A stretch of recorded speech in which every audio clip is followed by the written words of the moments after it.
ये दौरा महत्वपूर्ण इसलिए है क्योंकि निर्वाचन आयोग ने समय सीमा बांधी है कि 4 तारीख से पहले सारे फॉर्म भरने हैं और हमने निर्वाचन आयोग को बोला था कि राजस्थान में चुनाव बहुत दिन बाद हैं, तो जल्दबाजी में करोड़ों लोगों के फार्म भरना, उनके दस्तावेज इकट्ठे करना, उनकी फोटो लगवाना समय लगता है।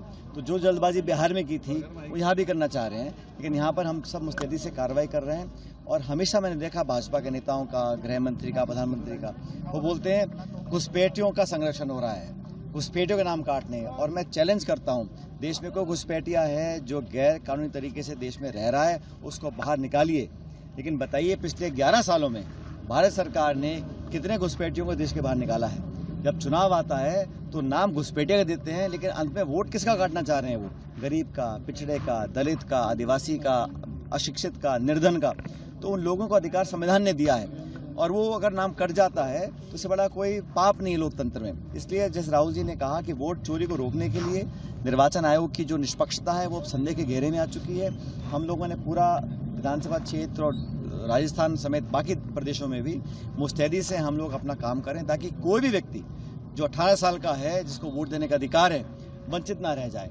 और मुझे पीड़ा होती है जब देखता हूँ कि लाखों के नाम कट रहे हैं। और नाम किसके कट रहे हैं? जिसको जो उनकी रोटी नहीं है, जो गरीब है, असहाय है, उसमें इतनी क्षमता नहीं है, इतनी उसमें चेतना नहीं है कि अपने लिए संघर्ष कर सके, उसके लिए कांग्रेस पार्टी खड़ी है। मैं चाहूँगा कि निर्वाचन आयोग पारदर्शी तरीके से काम करे और विचारधारा, नेता, सरकार, पार्टी के दबाव में आकर कार्रवाई ना करे। जिनको इस संविधान के संरक्षण की जिम्मेदारी दी गई है, अगर वो प्रमाण के साथ निष्पक्ष दिखेंगे नहीं तो लोगों का विश्वास टूटेगा। इसलिए जरूरी है कि सब लोगों के नाम जोड़े जाएं और अगर कोई गलत नाम है उसको काटा भी जाए, क्योंकि SIR को पहली बार नहीं हो रही देश में। आप सब जानते हैं, जब पहले SIR होता था हमें पता नहीं पड़ता था कौन BLO है, कहाँ SIR हो रही है, जानकारी नहीं होती थी। आप देखो, आप इतने सारे BLOs आत्महत्या कर रहे हैं 7 राज्यों में। कितना उन पर मानसिक दबाव होगा, कितना उनको पीड़ित किया गया होगा, दबाव डाला गया होगा। इसीलिए मैं कहता हूँ कि निष्पक्षता से काम हो, लेकिन लोकतंत्र के प्रहरी बनकर, संरक्षक बनकर पूरा देश की जनता और कांग्रेस कार्यकर्ता सामने खड़ा है। इसलिए मैं विधानसभा क्षेत्र में भी जा रहा हूं, 2 दिन यहां पे रहेंगे, लोगों से मिलेंगे और पूरी कोशिश रहेगी कि यहां पर कोई किसी का अन्याय ना हो, नाइंसाफी ना हो। जो गलत नाम है वो कटें, हम सब उसके पक्ष में हैं। लेकिन जो जायज़ नाम है, जिनको वोट का अधिकार है, उनको बहाने कर कर, नंबर गलत दिखाकर, उनको दस्तावेज के ना होने से, वो सुप्रीम कोर्ट में धन्यवाद करता हूं सुप्रीम कोर्ट का। उन्होंने कहा कि आधार कार्ड से आप वोट डाल सकते हो।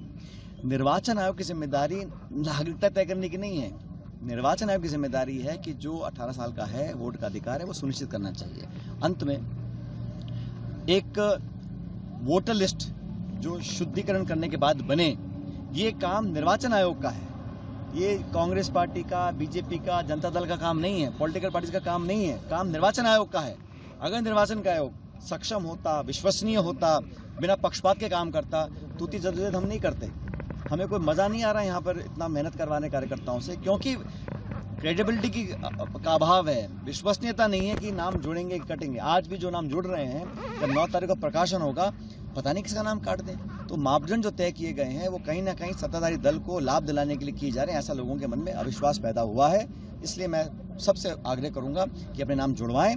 कांग्रेस कार्यकर्ता सड़कों पर आकर, गांव गली जाकर, मोहल्लों में जाकर सबके नाम जुड़वाने का काम कर रहे हैं। जैसे कि मैं सो रहा हूँ तो पिताजी को जगाना है मुझे, तो वो डायरेक्ट उठाने के बजाय, और हिंसा की परंपरा मेरे यहाँ नहीं थी सौभाग्य से, तो वो क्या करते थे कि उस कमरे में आ जाएंगे या बाहर से गुजरेंगे और चौपाई बोलेंगे, प्रात काल उठ के रघुनाथा